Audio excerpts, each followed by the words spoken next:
ಆತ್ಮೀಯ ವಿದ್ಯಾರ್ಥಿಗಳೇ, 2020-21ನೇ ಸಾಲಿನ 10ನೇ ತರಗತಿಯ ಸೇತುಬಂಧ ತರಗತಿಗೆ ನನ್ನೆಲ್ಲ ಪ್ರೀತಿಯ ವಿದ್ಯಾರ್ಥಿಗಳಿಗೆ ಸ್ವಾಗತ ಸುಸ್ವಾಗತ. ನಾನು ಶ್ರೀನಿವಾಸ ಪ್ರಸಾದ್ ಎಂ, ಸಂತ ಜೋಸೆಫ್ ಇಂಡಿಯನ್ ಪ್ರೌಢಶಾಲೆಯಲ್ಲಿ ಶಿಕ್ಷಕನಾಗಿ ನಾನು ನನ್ನ ಕರ್ತವ್ಯವನ್ನು ನಿರ್ವಹಿಸ್ತಾ ಇದ್ದೇನೆ. ಆತ್ಮೀಯ ವಿದ್ಯಾರ್ಥಿಗಳೇ, ಇಂದು ನಾವು ಈ ಹಿಂದೆ ಕೆಲವೊಂದು ಪಾಠಗಳ ಅಂಶಗಳನ್ನು ಕಲಿತಿದ್ದೇವೆ. ಅದನ್ನು ಪುನರ್ಮನನ ಮಾಡಿಕೊಂಡು ಭೂಗೋಳ ವಿಜ್ಞಾನದಲ್ಲಿನ ಈ ವರ್ಷದ ಅಧ್ಯಾಯಗಳ ಕಲಿಕೆಗೆ ಸಿದ್ಧರಾಗೋಣ. ನೀವೆಲ್ಲರೂ ರೆಡಿ ಇದ್ದೀರಾ ಅಲ್ವಾ ಮಕ್ಕಳೇ? ನೀವು ಒಂದು ಪುಸ್ತಕ, ಒಂದು ಪೆನ್ನು, ಒಂದು ಪೆನ್ಸಿಲನ್ನು ಇಟ್ಕೊಂಡು ನೀವು ತಯಾರಾಗಿರಬೇಕಾಗತ್ತೆ. ಇನ್ನು 30 ನಿಮಿಷಗಳ ಈ ಒಂದು ಸೇತುಬಂಧ ಕಾರ್ಯಕ್ರಮದಲ್ಲಿ ನೀವು ಬಹಳಷ್ಟು ಅಂಶಗಳನ್ನು ತಿಳಿದುಕೊಳ್ಳಿದ್ದೀರಿ. ಹಾಗಾದರೆ ತಡ ಮಾಡೋದು ಬೇಡ, ಬನ್ನಿ ಸೇತುಬಂಧದ ಈ ಕಾರ್ಯಕ್ರಮಕ್ಕೆ ನಾವು ಹೋಗೋಣ. ಮಕ್ಕಳೇ, ನಿಮಗಾಗಿ ಒಂದು ಚಟುವಟಿಕೆ. ಏನು ಚಟುವಟಿಕೆ ಅಂದರೆ ಎಲ್ರಿಗೂ ಆಸಕ್ತಿ ಇದೆ ಅಲ್ವಾ? ನಮ್ಮ ಸುತ್ತಮುತ್ತಲಿನ ಸ್ವಾಭಾವಿಕ ವಸ್ತುಗಳನ್ನು ನೀವು ಹೇಳಬಹುದೇ? ಪಟ್ಟಿ ಮಾಡ್ಕೊಳ್ತೀರಾ ನೀವು? ಹಾಂ, ನೋಡಿ, ಕರೆಕ್ಟು, ನೀವು ಹೇಳಿದ್ದು ಉತ್ತರ ಸರಿ ಇದೆ. ಮಣ್ಣು, ಅದೇ ರೀತಿ ಖನಿಜಗಳು, ಕಲ್ಲು, ನೀರು ಮತ್ತು ಬೆಟ್ಟ ಗುಡ್ಡಗಳು, ಇವೆಲ್ಲವೂ ನಮ್ಮ ಸುತ್ತಮುತ್ತಲಿರ್ತಕ್ಕಂತಹ ಸ್ವಾಭಾವಿಕ ವಸ್ತುಗಳು. ಹಾಗಾದರೆ ಮಕ್ಕಳೇ, ಈ ಮಣ್ಣು ಹೇಗೆ ರಚನೆಯಾಗಿದೆ ಅಂತ ನೀವು ಹೇಳಬಹುದೇ? ಯೋಚನೆ ಮಾಡಿ ನೋಡಿ, ಸ್ವಲ್ಪ ನಿಮ್ಮ ಮೆದುಳಿಗೆ ಒಂದಷ್ಟು ಕೆಲಸ ಕೊಡಿ. ನಾನೊಂದಷ್ಟು ಪಿಕ್ಚರ್ಸ್ಗಳು ತೋರಿಸಿದ್ರೆ ನಿಮಗೆ ಈಸಿ ಆಗುತ್ತಲ್ವಾ? ನೋಡಿ, ಈ ಪಿಕ್ಚರನ್ನು ತುಂಬ ಸೂಕ್ಷ್ಮವಾಗಿ ನೀವು ಗಮನಿಸಿ ಮಕ್ಕಳೇ. ನೋಡಿ, ಇಲ್ಲೊಂದು ಬಂಡೆ ಕೊರಕಲಾಗಿದೆ. ಯಾರೋ ಹೋಗಿ ಅದನ್ನು ಕೊರೆದಿಲ್ಲ, ಸ್ವಾಭಾವಿಕವಾಗಿ ಆಗಿರೋದು. ಗಮನಿಸ್ತಾ ಇದ್ದೀರಾ? ಹಾಗಾದರೆ ಇನ್ನೊಂದಷ್ಟು ಚಿತ್ರಗಳನ್ನ ತೋರಿಸ್ತೀನಿ ನಿಮಗೆ. ಸೂಕ್ಷ್ಮವಾಗಿ ಅಬ್ಸರ್ವ್ ಮಾಡ್ತೀರಾ?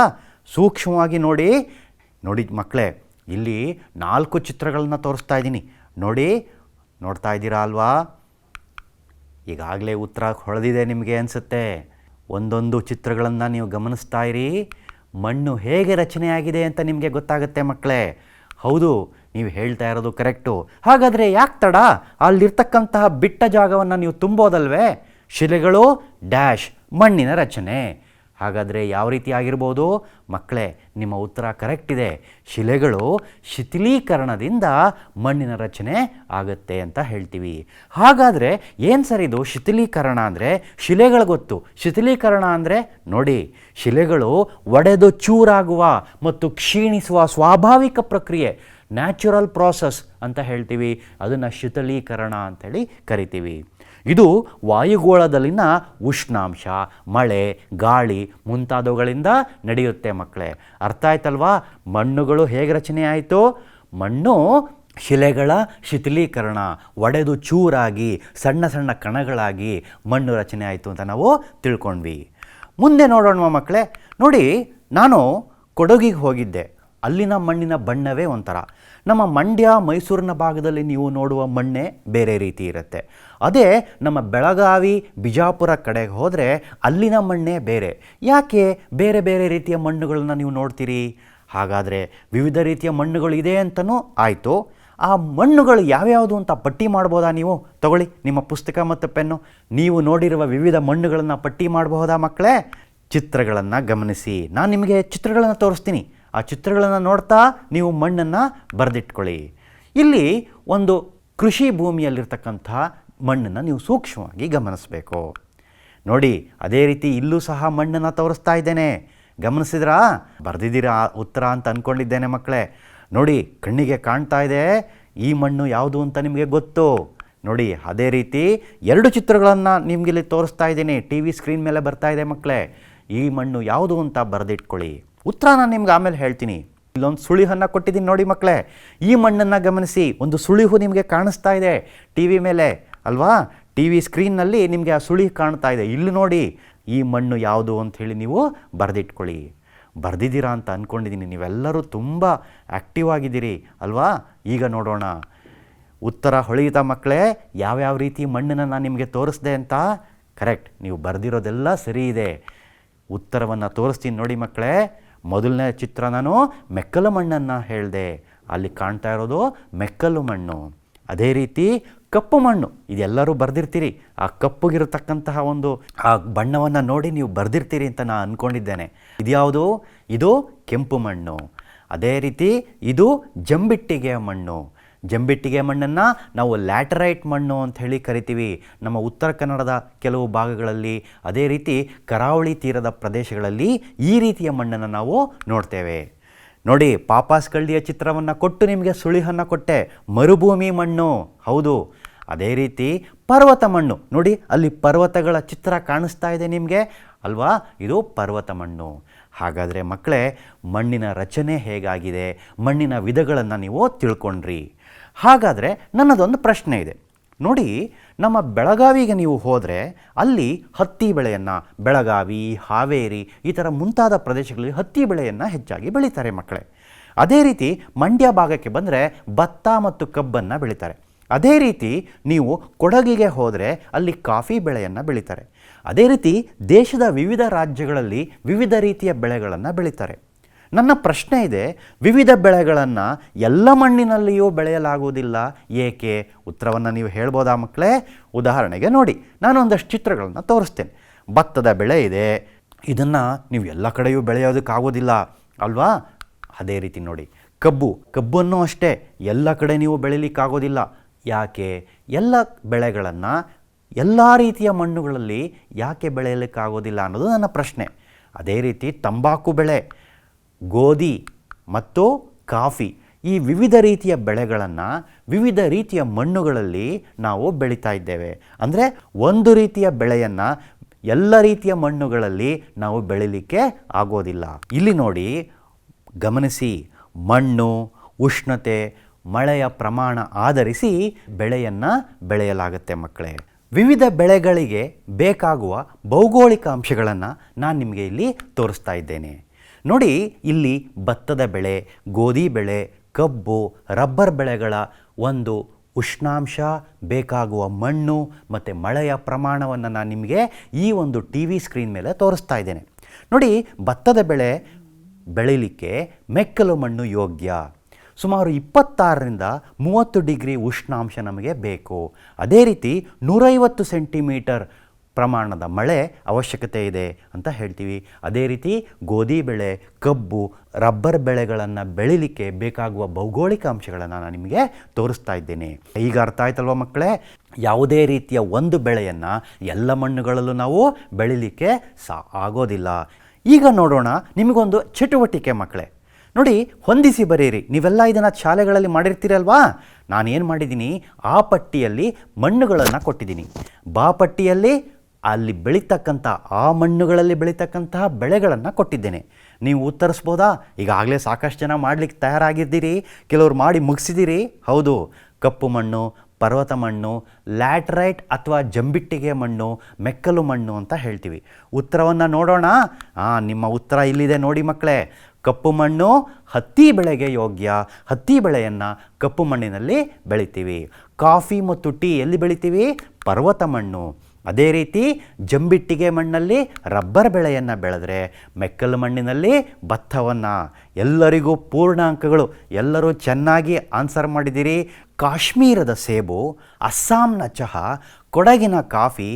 ಆಹಾ, ಏನು ಅದ್ಭುತ ಅಲ್ವಾ? ನೋಡಿ, ಈ ಒಂದು ರೀತಿಯ ಬೆಳೆಗಳು ಆ ಒಂದು ನಿರ್ದಿಷ್ಟ ಭೌಗೋಳಿಕ ಪರಿಸರದಲ್ಲೇ ಹೆಚ್ಚು ಬೆಳೀತಾರೆ. ಮತ್ತು ಆ ಒಂದು ಸ್ವಾದಿಷ್ಟ ಕೊಡಗಿನ ಕಾಫಿ, ಅಸ್ಸಾಂನ ಚಹಾ, ಕಾಶ್ಮೀರದ ಸೇಬು, ಆ ರುಚಿ ಬೇರೆ ಎಲ್ಲಿ ಬೆಳೆದ್ರೂ ಆ ಒಂದು ಕ್ವಾಲಿಟಿ ಅಥವಾ ಒಂದು ಗುಣಮಟ್ಟ ಬರೋದಿಲ್ಲ ಅಲ್ವೇ ಮಕ್ಕಳೇ? ಹಾಗೆಯೇ ನಮ್ಮ ಇಡೀ ದೇಶದಲ್ಲಿ ಒಂದೊಂದು ರಾಜ್ಯ ಒಂದೊಂದು ಬೆಳೆಗೆ ಪ್ರಖ್ಯಾತಿಯನ್ನು ಪಡೆದುಕೊಂಡಿದೆ ಮಕ್ಕಳೇ. ಅದನ್ನು ನಾವು ನೋಡ್ತಾ ಹೋಗೋಣ. ಒಂದು ಭೂಪಟವನ್ನು ನಾನು ನಿಮಗೆ ತೋರಿಸ್ತಾ ಇದ್ದೀನಿ. ಈ ಒಂದು ಭಾರತದ ಭೂಪಟದಲ್ಲಿ ಭತ್ತವನ್ನು ಎಲ್ಲಿ ಹೆಚ್ಚಾಗಿ ಬೆಳೀತಾರೆ ಗುರುತಿಸಬಹುದಾ? ಹತ್ತಿ ಬೆಳೆ, ಕಾಫಿ ಬೆಳೆಯನ್ನು ಎಲ್ಲಿ ಹೆಚ್ಚಾಗಿ ಬೆಳೀತಾರೆ ತೋರಿಸ್ಬೋದಾ? ನೋಡೋಣ. ನಿಮಗೆ ಇದೊಂದು ಚಟುವಟಿಕೆ. ಒಂದು ಭೂಪಟವನ್ನು ನೀವು ಇಟ್ಕೊಂಡ್ರೆ ಇಲ್ಲಿ ನೀವು ಗುರುತಿಸಬಹುದು. ಈಗ ನೋಡೋಣ, ಭತ್ತದ ಬೆಳೆಯನ್ನು ಹೆಚ್ಚು ಬೆಳೆಯುವ ರಾಜ್ಯ ಯಾವುದು ಗೊತ್ತಾ? ಒಂದು ಸುಳಿವನ್ನು ಕೊಡಲಾ? ನೋಡಿ, ಈ ರಾಜ್ಯ ಭತ್ತವನ್ನು ಹೆಚ್ಚಾಗಿ ಬೆಳೆಯೋದು ಅಷ್ಟೇ ಅಲ್ಲ, ನಿಮಗೆ ಇತಿಹಾಸದ ವಿದ್ಯಾರ್ಥಿಗಳು ನೀವು ಓದಿರ್ತೀರಿ, ಈ ಒಂದು ರಾಜ್ಯ 1905ರಲ್ಲಿ ವಿಭಜನೆಯಾಗಿ ಇನ್ನೊಂದು ದೇಶವೇ ಸೃಷ್ಟಿಯಾಯಿತು ಸ್ವಾತಂತ್ರ್ಯ ನಂತರ. ನಿಮಗೆ ಗೊತ್ತಾಗೋಯ್ತೀಗ. ಹೌದು, ನೀವು ಕರೆಕ್ಟು. ನಾನು ಸುಳಿವನ್ನು ಕೊಟ್ಟಿದ್ದೀನಿ, ಈಗ ನಿಮಗೆ ಗೊತ್ತಾಗೋಯ್ತು ಮಕ್ಕಳೇ. ಯಾವುದು? ಪಶ್ಚಿಮ ಬಂಗಾಳ. ಭತ್ತದ ಬೆಳೆಯನ್ನು ಹೆಚ್ಚಾಗಿ ಬೆಳೆಯುವ ರಾಜ್ಯ ಪಶ್ಚಿಮ ಬಂಗಾಳ ಮಕ್ಕಳೇ. ಎಲ್ಲರೂ ಕರೆಕ್ಟಾಗಿ ಹೇಳಿದಿರಿ. ಹತ್ತಿ ಬೆಳೆಯನ್ನು ಹೆಚ್ಚಾಗಿ ಬೆಳೆಯುವ ರಾಜ್ಯ ಯಾವುದು ಗೊತ್ತಾ? ಸುಳಿಹಾಗಾಗಿ ಕಾಯ್ತಾ ಇದ್ದೀರಾ ಮಕ್ಕಳೇ? ಈ ರಾಜ್ಯದಲ್ಲಿ ನಮ್ಮ ಮುಂಬೈ ಇದೆ. ಕ್ಲೂ ಕೊಟ್ಟಿದ್ದೀನಿ, ಸುಳಿವು ಕೊಟ್ಟಿದ್ದೀನಿ. ನೋಡೋಣ, ನೀವು ಹೇಳಿದ ಕರೆಕ್ಟ್. ಹತ್ತಿ ಬೆಳೆಯನ್ನು ಹೆಚ್ಚಾಗಿ ಬೆಳೆಯುವ ರಾಜ್ಯಗಳು ಮಹಾರಾಷ್ಟ್ರ ಮತ್ತು ಗುಜರಾತ್ ಮಕ್ಕಳೇ. ಕಾಫಿ ಬೆಳೆಯನ್ನು ಹೆಚ್ಚಾಗಿ ಬೆಳೆಯುವ ರಾಜ್ಯ ಯಾವುದು ಮಕ್ಕಳೇ? ಗೊತ್ತಾ ನಿಮಗೆ? ನಮ್ಮ ಹೆಮ್ಮೆಯ ಕನ್ನಡ ನಾಡು ಕರ್ನಾಟಕ. ಕಾಫಿ ಬೆಳೆಯನ್ನು ಹೆಚ್ಚಾಗಿ ಬೆಳೀತಕ್ಕಂಥದ್ದು ನಮ್ಮ ರಾಜ್ಯ ಕರ್ನಾಟಕ. ಕರ್ನಾಟಕದಲ್ಲಿ ಕೊಡಗಿನಲ್ಲಿ ಕಾಫಿ ಅತಿ ಹೆಚ್ಚು ಬೆಳೀತಾ ಇದ್ದಾರೆ ಮಕ್ಕಳೇ. ಮುಂದೆ ನೋಡೋಣ. ಒಂದು ಚಿಕ್ಕ ಮನೆಗೆಲಸ ಮಾಡ್ತೀರಲ್ವ ನೀವು? ನೋಡಿ, ಈ ಮನೆಗೆಲಸವನ್ನು ನೀವು ಮನೆಯಲ್ಲಿ ಮಾಡಿ ನೀವು ಶಾಲೆಯ ಪುನರಾರಂಭ ಆದಾಗ ನಿಮ್ಮ ಶಿಕ್ಷಕರಿಗೆ ಅದನ್ನು ನೀವು ತೋರಿಸ್ಬೇಕು.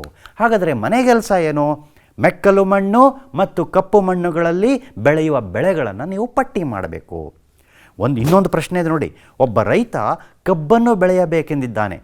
ಕಬ್ಬು ಬೆಳೆಯಲು ಬೇಕಾಗುವ ಭೌಗೋಳಿಕ ಅಂಶಗಳನ್ನು ನೀವು ಪಟ್ಟಿ ಮಾಡ್ತೀರಾ ಮಕ್ಕಳೇ? ಶಾಲೆ ಆರಂಭ ಆದಮೇಲೆ ನಿಮ್ಮ ಶಿಕ್ಷಕರಿಗೆ ತೋರಿಸಿ. ಮುಂದೆ ನೋಡೋಣ ಮಕ್ಕಳೇ. ಮುಂದೆ ನಿಮಗೊಂದು ಚಟುವಟಿಕೆ ಕಾಯ್ತಾ ಇದೆ. ಏನದು ಸರ್ ಚಟುವಟಿಕೆ? ನೋಡಿ, ನಿಮ್ಮ ಮುಂದೆ ಬಂತು ಆ ಚಟುವಟಿಕೆ. ನಾನು ಯಾರು ಹೇಳಬಲ್ಲಿರ? ನನ್ನ ಹೆಸರಲ್ಲ. ಇಲ್ಲಿ ಪ್ರಶ್ನೆ ಬಂತು ನೋಡಿ. ನಾನು ಪ್ರಾಣಿ ಪಕ್ಷಿಗಳಿಗೆ ಆಶ್ರಯ ನೀಡಿದ್ದೇನೆ. ನಿಮಗೆ ಶುದ್ಧವಾದ ಆಮ್ಲಜನಕ ಕೊಡುತ್ತೇನೆ. ಅಷ್ಟೇ ಅಲ್ಲ, ಜಾಗತಿಕ ತಾಪಮಾನ ಏರದಂತೆ ತಡೆಯುತ್ತೇನೆ. ಗೊತ್ತಾಗೋಯ್ತು ನಿಮ್ಮೆಲ್ಲರಿಗೂ ಉತ್ತರ ಗೊತ್ತಾಗೋಯ್ತು. ನನಗೆ ಗೊತ್ತು, ಬರೆದಿದ್ದೀರಾ ಅಲ್ವಾ? ಉತ್ತರ ಏನು? ಅರಣ್ಯ. ಉತ್ತರ ನಿಮ್ಮೆಲ್ಲರಿಗೂ ಗೊತ್ತಿದೆ ಮತ್ತು ಬರೆದಿದ್ದೀರಿ ಮಕ್ಕಳೇ. ಹಾಗಾದರೆ ವಿವಿಧ ರೀತಿಯ ಅರಣ್ಯಗಳು ಇರಬೇಕಲ್ವಾ? ಎಲ್ಲ ಕಡೆ ಒಂದೇ ರೀತಿ ಅರಣ್ಯ ಇರುತ್ತಾ? ಇಲ್ಲ. ನಾನು ನಿಮಗೆ ಹಲವು ಕಾಡಿನ ಚಿತ್ರಗಳನ್ನು ತೋರಿಸ್ತೇನೆ ಮತ್ತು ವಿವರಣೆಯನ್ನು ಕೊಡ್ತೀನಿ. ಆ ವಿವರಣೆಯನ್ನು ಕೇಳಿಸ್ಕೊಳ್ತಾ ಕಾಡಿನ ಚಿತ್ರಗಳನ್ನು ನೀವು ನೋಡ್ತಾ ಯಾವ ಯಾವ ರೀತಿಯ ಅರಣ್ಯ ಅಂಥೇಳಿ ಬರಿಬೋದಾ ಮಕ್ಕಳೇ? ನೋಡಿ, ಅದೊಂದು ನಿಮಗೆ ಚಟುವಟಿಕೆ. ನೋಡಿ, ಈಗ ಇಲ್ಲಿ ಒಂದು ಪ್ರಶ್ನಾರ್ಥಕ ಚಿಹ್ನೆ ಇದೆ, ಒಂದು ಚಿತ್ರ ಇದೆ. ಈ ಚಿತ್ರದ ನೋಡ್ತಾ ನನ್ನ ಒಂದು ವಿವರಣೆಯನ್ನು ಕೇಳಿ. ದಟ್ಟವಾದಂತಹ ಅರಣ್ಯ, ಮರಗಳು 60 ಮೀಟರಿಗೂ ಹೆಚ್ಚು ಎತ್ತರ ಬೆಳೆಯುತ್ತೆ. ಮತ್ತು ಸೂರ್ಯನ ಕಿರಣಗಳು ಭೂಮಿಯನ್ನು ಮುಟ್ಟೋದೇ ಇಲ್ಲ, ಅಷ್ಟು ಒತ್ತೊತ್ತಾಗಿ ದಟ್ಟವಾಗಿ ಮರಗಳು ಬೆಳೆಯುತ್ತೆ. ಗೊತ್ತಾಯ್ತಾ ನಿಮಗೆ? ನೋಡೋಣ. ಇನ್ನೊಂದು ಚಿತ್ರವನ್ನು ತೋರಿಸ್ತೇನೆ ಮಕ್ಕಳೇ. ಇಲ್ಲಿ ನೋಡಿ, ಇಲ್ಲಿ ಬೇಸಿಗೆ ಕಾಲದಲ್ಲಿ ಈ ಮರಗಳು ಎಲೆಗಳನ್ನು ಉದುರಿಸ್ತವೆ. ಯಾವುದು? ನೀವು ಬರೀರಿ. ಮುಂದೆ ನೋಡೋಣ ಮಕ್ಕಳೇ. ಇಲ್ಲಿ ನೋಡಿ, ಒಂದು ರೀತಿಯ ಸಸ್ಯವರ್ಗವನ್ನು ತೋರಿಸ್ತಾ ಇದ್ದೀನಿ. ಹಿಂದೆ ನೀವು ಇದನ್ನು ನೋಡಿದರೆ ಬರೆದಿರ್ತೀರಿ ಅಲ್ವಾ? ಈ ಸಸ್ಯವರ್ಗ ಯಾವುದು ಅಂತ ನೀವು ಹೇಳಬೇಕು. ಅದೇ ರೀತಿ ಮಕ್ಕಳೇ, ಇಲ್ಲಿ ನೋಡಿ, ನಾನು ನಿಮಗೆ ಒಂದು ರೀತಿಯ ಸಸ್ಯವರ್ಗವನ್ನು ತೋರಿಸ್ತಾ ಇದ್ದೀನಿ. ಇದು ಯಾವುದು? ಯಾವ ರೀತಿಯ ಅರಣ್ಯ ಅಂತ ನೀವು ಬರೀಬೇಕು. ಇಲ್ಲಿ ನೋಡಿ, ಅಲ್ಲಿ ಹಿಂದೆ ಬೆಟ್ಟಗಳು, ಪರ್ವತಗಳಿದೆ. ಕೆಳಗಡೆ ಒಂದಷ್ಟು ಒತ್ತೊತ್ತಾಗಿ ಬೆಳೆದಂತಹ ಮರಗಿಡಗಳಿದೆ. ಬರಿತೀರಾ? ಉತ್ತರ ನೋಡೋಣ ಮಕ್ಕಳೇ. ನೀವೆಲ್ಲರೂ ಜಾಣರಿದ್ದೀರಿ. ನೋಡಿ, ಉತ್ತರ ನೋಡೋಣ. ಉತ್ತರ ಮೊದಲನೇ ಚಿತ್ರ ನಿತ್ಯ ಹರಿದ್ವರ್ಣದ ಕಾಡುಗಳು ಮಕ್ಕಳೇ. ಎರಡನೇ ಚಿತ್ರ ಮಾನ್ಸೂನ್ ಕಾಡುಗಳು. ಮೂರನೇ ಚಿತ್ರ ಮರುಭೂಮಿ ಸಸ್ಯವರ್ಗಕ್ಕೆ ಸೇರಿದ್ದು. ನಾಲ್ಕನೇದು ಮ್ಯಾಂಗ್ರೋವ್ ಕಾಡುಗಳು ಮತ್ತು 5 ಪರ್ವತ ಕಾಡು. ನಾನು ನಿಮಗೆ ಇನ್ನೊಂದು ಚಟುವಟಿಕೆಯನ್ನು ಕೊಡ್ತೀನಿ ಮಕ್ಕಳೇ. ಈ ಪ್ರಶ್ನೆಗೆ 4 ಆಯ್ಕೆಗಳನ್ನು ಕೊಟ್ಟಿದ್ದೀನಿ ಅಲ್ವಾ? ಆ ಸರಿಯಾದ ಆಯ್ಕೆ ಯಾವುದು ಗುರುತಿಸ್ತೀರಾ?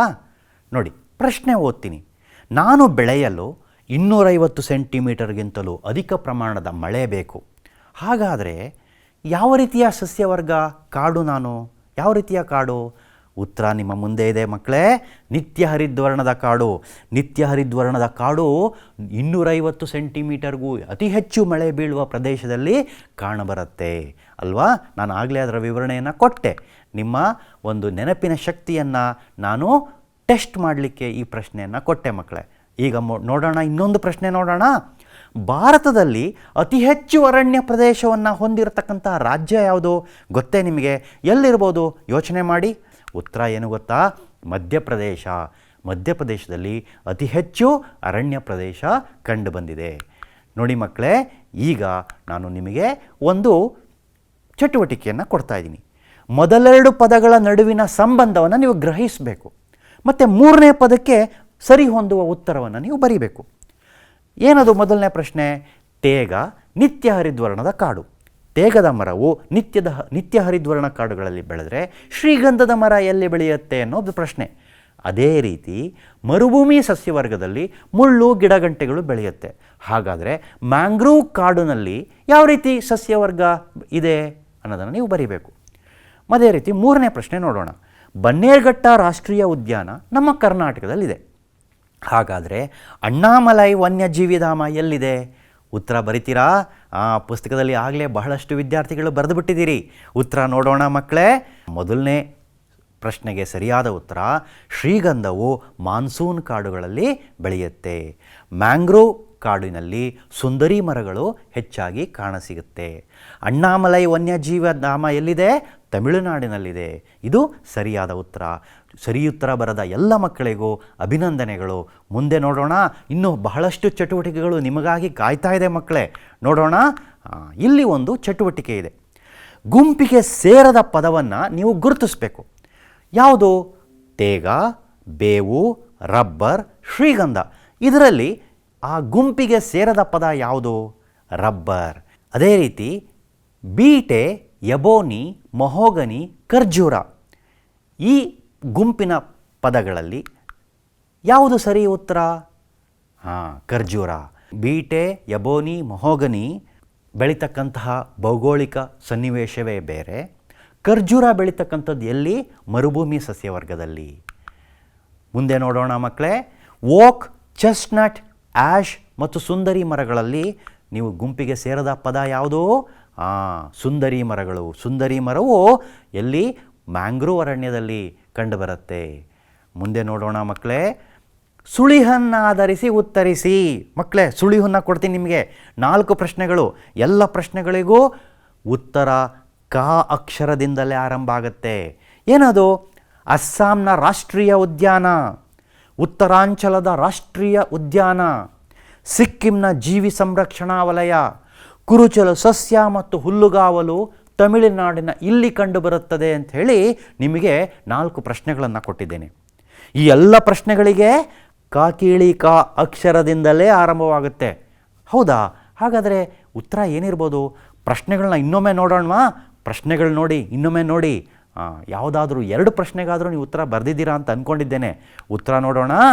ಕಾಜಿರಂಗ, ಅದೇ ರೀತಿ ಕಾರ್ಬೆಟ್, ಅದೇ ರೀತಿ ಕಾಂಚನಜುಂಗ, ಅದೇ ರೀತಿ ಕಾರ್ಡಮಮ್. ಉತ್ತರ ಬರೆದ ಎಲ್ಲ ಮಕ್ಕಳಿಗೆ ಅಭಿನಂದನೆಗಳು. ಮಕ್ಕಳೇ, ಈಗ ಒಂದು ಚಿಕ್ಕ ಮನೆಗೆಲಸ ಕೊಡಲೇ ಮಾಡ್ತೀರಾ ಅಲ್ವಾ? ನಿಮ್ಮ ಶಾಲೆ ಶಿಕ್ಷಕರಿಗೆ ತೋರಿಸ್ತೀರಾ ಅಲ್ವಾ?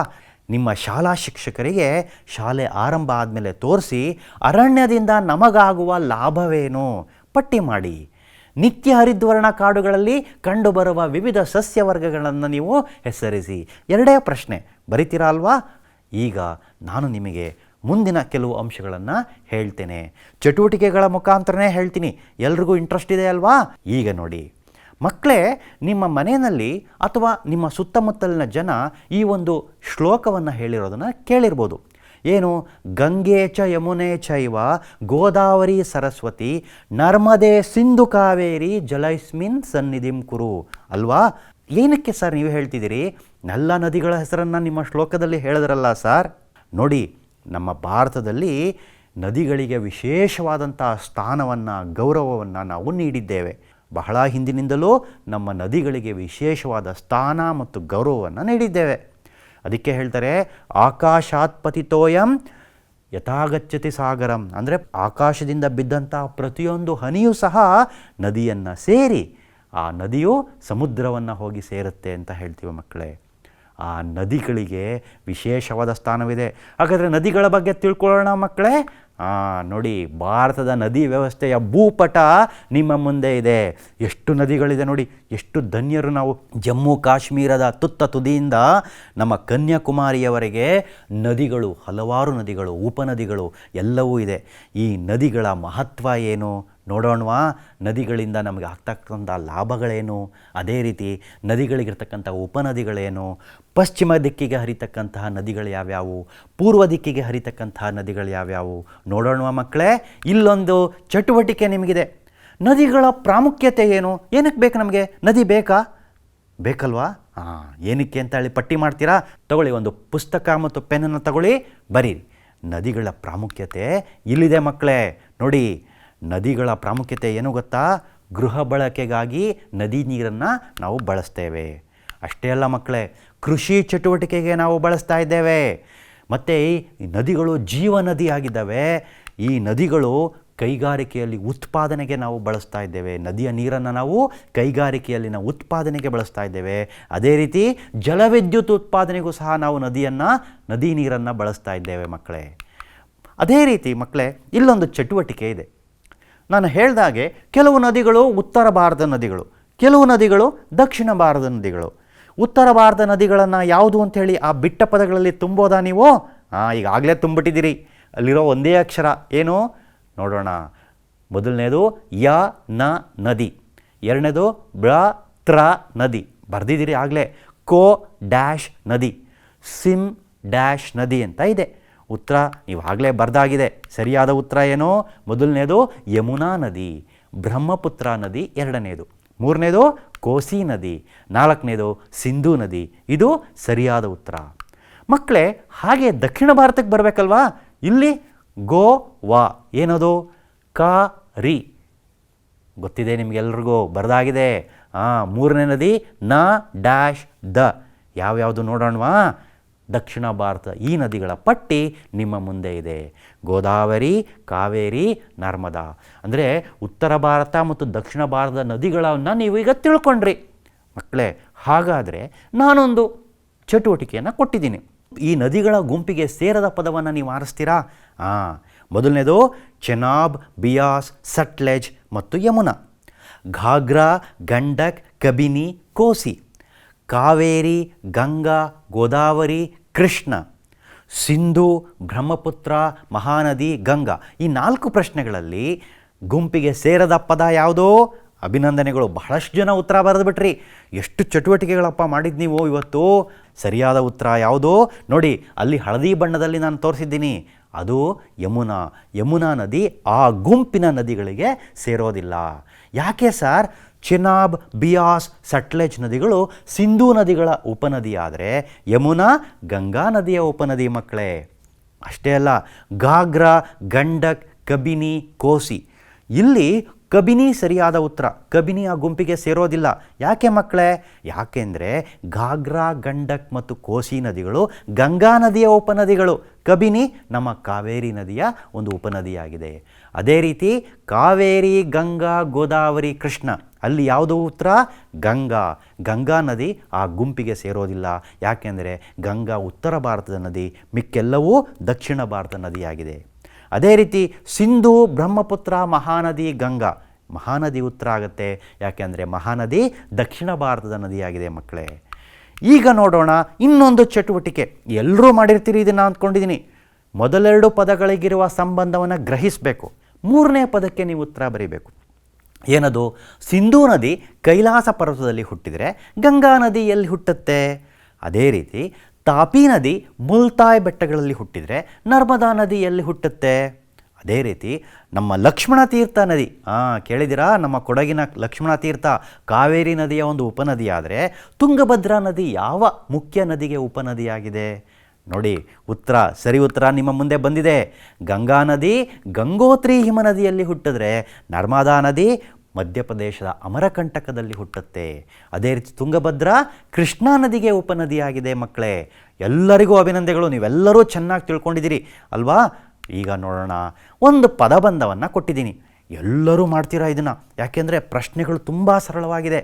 ಎಡದಿಂದ ಬಲಕ್ಕೆ ಮತ್ತು ಮೇಲಿನಿಂದ ಕೆಳಕ್ಕೆ ಒಟ್ಟು 4 ಪ್ರಶ್ನೆಗಳನ್ನು ಕೊಟ್ಟು ಒಂದು ಪದಬಂಧದ ಚೌಕಟ್ಟನ್ನು ಕೊಟ್ಟಿದ್ದೀನಿ.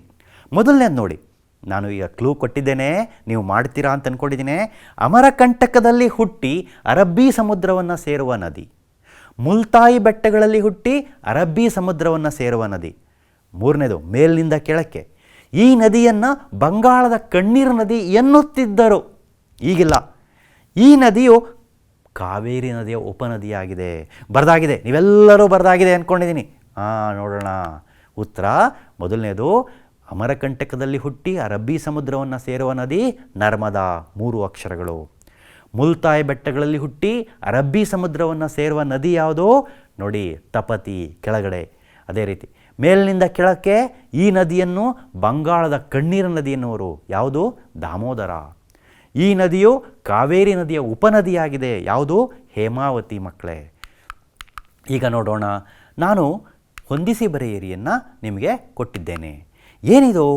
ಎ ಪಟ್ಟಿಯಲ್ಲಿ ನದಿಗಳನ್ನು ನಾನು ನಿಮಗೆ ಕೊಡ್ತಾ ಹೋಗ್ತೀನಿ ಮಕ್ಕಳೇ. ನೋಡಿ, ಬರ್ತಾ ಇದೆ ಒಂದೊಂದಾಗಿ, ಹೌದಾ? ಬಿ ಪಟ್ಟಿಯಲ್ಲಿ ಆ ನದಿಗಳು ಹುಟ್ಟುವ ಸ್ಥಳವನ್ನು ಕೊಟ್ಟಿದ್ದೇನೆ. ನೀವು ಎ ಪಟ್ಟಿ ಮತ್ತು ಬಿ ಪಟ್ಟಿಯನ್ನು ಸರಿಯಾಗಿ ಜೋಡಿಸಿ ಸಿ ಪಟ್ಟಿಯಲ್ಲಿ ಬರೀಬೇಕು. ಬರೀತೀರಾ ಮಕ್ಕಳೇ? ಕೆಲವೊಂದು ಪ್ರಶ್ನೆಗಳನ್ನ ಈಗಾಗಲೇ ನಿಮಗೆ ಸುಳಿಯನ್ನು ಕೊಟ್ಟಿದ್ದೇನೆ. ಈಗ ಉತ್ತರವನ್ನು ನೀವು ನೋಡ್ತಾ ಇದ್ದೀರಾ ಅಲ್ವಾ? ಉತ್ತರವನ್ನು ನೋಡ್ತೀರಾ ಅಲ್ವಾ? ಇಲ್ಲಿದೆ ನೋಡಿ, ಉತ್ತರ ಬಂತು. ಏನು ಸಾರ್, ತಪ್ಪು ಉತ್ತರ ತೋರಿಸ್ತಾ ಇದ್ದೀರಾ ಸಾರ್? ನೋಡ್ತಾ ಇದ್ದೀರಾ? ಸರ್, ಏನು ಸರ್, ಮಹಾನದಿ ಯಮುನೋತ್ರಿಲಿ ಹುಟ್ಟುತ್ತಾ? ನೋ. ಈಗ ಉತ್ತರವನ್ನು ನೋಡಿ.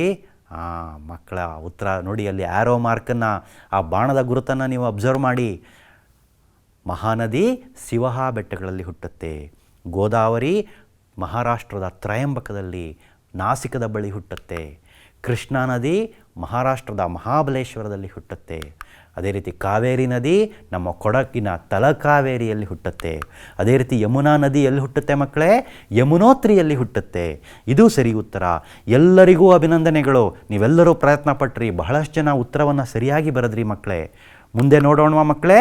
ಈಗ ಈ ಕೆಳಗಿನ ನದಿ ಕಣಿವೆಗಳನ್ನು ಭೂಪಟದಲ್ಲಿ ಗುರುತಿಸ್ತೀರಾ? ಯಾವ್ಯಾವುದು ಸರ್? ಭಾಕ್ರಾ ನಂಗಲ್ ಯೋಜನೆ, ಹಿರಾಕುಡ್ ಯೋಜನೆ, ತುಂಗಭದ್ರಾ ಯೋಜನೆ, ನಾಗಾರ್ಜುನ ಸಾಗರ ಯೋಜನೆ, ಅದೇ ರೀತಿ ನರ್ಮದಾ ಯೋಜನೆ. ಏನು ಮಾಡ್ಬೇಕು ಸರ್? ಒಂದು ಭೂಪಟ ತಗೋಬೇಕು, ಭಾರತದ ಭೂಪಟ. ಎಲ್ಲೆಲ್ಲಿ ಈ ಯೋಜನೆಗಳು ಇದೆ ಅಂತೇಳಿ ಬರೀಬೇಕು. ಬರಿಬೋದಾ ನೀವು? ನೋಡಿ, ನಮ್ಮ ಭಾರತದಲ್ಲಿ ನೂರಾರು ನದಿ ಕಣಿವೆ ಯೋಜನೆಗಳಿದೆ ಮಕ್ಕಳೇ. ಆ ನೂರಾರು ನದಿ ಕಣಿವೆ ಯೋಜನೆಗಳಲ್ಲಿ 5 ನದಿ ಕಣಿವೆ ಯೋಜನೆಗಳನ್ನು ನಾವು ಭಾರತದ ಭೂಪಟದಲ್ಲಿ ಗುರುತಿಸ್ತಾ ಇದ್ದೀವಿ ಮಕ್ಕಳೇ. ನೋಡಿ, ಆ ಸಂಖ್ಯೆ ನಿಮಗೆ ಅಲ್ಲಿ ಮಿನುಗ್ತಾ ಇದೆ, ಅರ್ಥ ಆಗ್ತಾ ಇದೆ ಅಲ್ವಾ? ನೋಡಿ, ಭಾಕ್ರಾ ನಂಗಲ್ ನದಿ ಕಣಿವೆ ಯೋಜನೆ ಹಿಮಾಚಲ ಪ್ರದೇಶದ ಸಟ್ಲೆಜ್ ನದಿಗೆ ಅಡ್ಡಲಾಗಿ ನಿರ್ಮಾಣ ಆಗಿರತಕ್ಕಂಥದ್ದು. ಹಿರಾಕುಡ್ ನದಿ ಕಣಿವೆ ಯೋಜನೆಯಲ್ಲಿ ನಮ್ಮ ಒರಿಸ್ಸಾದ, ನೋಡಿ ಉತ್ತರ ಕಾಣಿಸ್ತಾ ಇದೆ ನಿಮಗೆ, ಒರಿಸ್ಸಾದ ಮಹಾನದಿಗೆ ಅಡ್ಡಲಾಗಿ. ನೋಡಿ, ತುಂಗಭದ್ರಾ ನದಿ ಕಣಿವೆ ಯೋಜನೆ ಅಲ್ಲಿ ಕಾಣಿಸ್ತಾ ಇದೆ, ನಮ್ಮ ಕರ್ನಾಟಕದ ಮಹತ್ವದ ಯೋಜನೆ ಆಗಿದೆ. ನಾಗಾರ್ಜುನ ಯೋಜನೆ ನೋಡಿ ಅಲ್ಲಿ ಕಾಣಿಸ್ತಾ ಇದೆ ಮಕ್ಕಳೇ, ನಮ್ಮ ತೆಲಂಗಾಣದ ಒಂದು ನದಿ ಕಣಿವೆ ಯೋಜನೆ. ಹಿಂದೆ ಅದು ಆಂಧ್ರ ಪ್ರದೇಶದ ಯೋಜನೆ ಅಂತ ಹೇಳ್ತಾ ಇದ್ವಿ. ಈಗ ಅವರು ಪ್ರತ್ಯೇಕಗೊಂಡ ಮೇಲೆ ನಮ್ಮ ತೆಲಂಗಾಣದ ಯೋಜನೆ ಆಗಿದೆ. ನರ್ಮದಾ ನದಿ ಕಣಿವೆ ಯೋಜನೆಯನ್ನು ಆ ಗುಜರಾತಿನ ಭಾಗದಲ್ಲಿ ನೀವು ನೋಡ್ತಾ ಇದ್ದೀರಿ ಮಕ್ಕಳೇ. ಒಂದು ಸಣ್ಣ ಮನೆ ಕೆಲಸವನ್ನು ನಾನು ನಿಮಗೆ ಕೊಡಲಾ? ನೀವೆಲ್ಲರೂ ರೆಡಿ ಇದ್ದೀರಾ ಮಕ್ಕಳೇ? ಭಾರತದಲ್ಲಿ ಪಶ್ಚಿಮಕ್ಕೆ ಹರಿಯುವ ನದಿಗಳನ್ನು ನೀವು ಬರೆಯಿರಿ. ಪಶ್ಚಿಮ ಬಂಗಾಳದ ದುಃಖಕಾರಿ ನದಿ ಯಾವುದು? ಭಾರತದಲ್ಲಿನ ಅತಿ ಉದ್ದವಾದಂತಹ ಅಣೆಕಟ್ಟು ಯಾವುದು? ಹಾಗೆಯೇ ನಿಮ್ಮೆಲ್ರಿಗೂ ಭೂಪಟ ಬರೀಲಿಕ್ಕೆ ಇಷ್ಟ ಅಲ್ವಾ ಮಕ್ಕಳೇ? ಭೂಪಟವನ್ನು ಬರೆದು ಗಂಗಾ, ಸಿಂಧು, ಮಹಾನದಿ, ಗೋದಾವರಿ, ಕಾವೇರಿ ಮತ್ತು ಕೃಷ್ಣಾ ನದಿಗಳನ್ನು ಗುರುತಿಸ್ತೀರಾ ಮಕ್ಕಳೇ? ಮಕ್ಕಳೇ, ನೀವು ಈ ಎಲ್ಲ ಮನೆ ಕೆಲಸಗಳನ್ನು ಮಾಡಿ ಶಾಲೆ ಆರಂಭವಾದ ಮೇಲೆ ನಿಮ್ಮ ಶಿಕ್ಷಕರಿಗೆ ತೋರಿಸಿ ನೀವು ಗುಡ್ ಅಂತ ಅನ್ನಿಸ್ಕೊಳ್ತೀರಾ ಅಲ್ವಾ ಮಕ್ಕಳೇ? ಇವತ್ತು ಸಾಕಷ್ಟು ಕಲಿಕಾಂಶಗಳನ್ನು ನೀವು ಈ ಒಂದು ಸೇತುಬಂಧ ಕಾರ್ಯಕ್ರಮದಲ್ಲಿ ಕಲ್ತಿದ್ದೀರಿ. ತಮ್ಮೆಲ್ಲರಿಗೂ ಧನ್ಯವಾದಗಳು. ಶುಭ ದಿನ.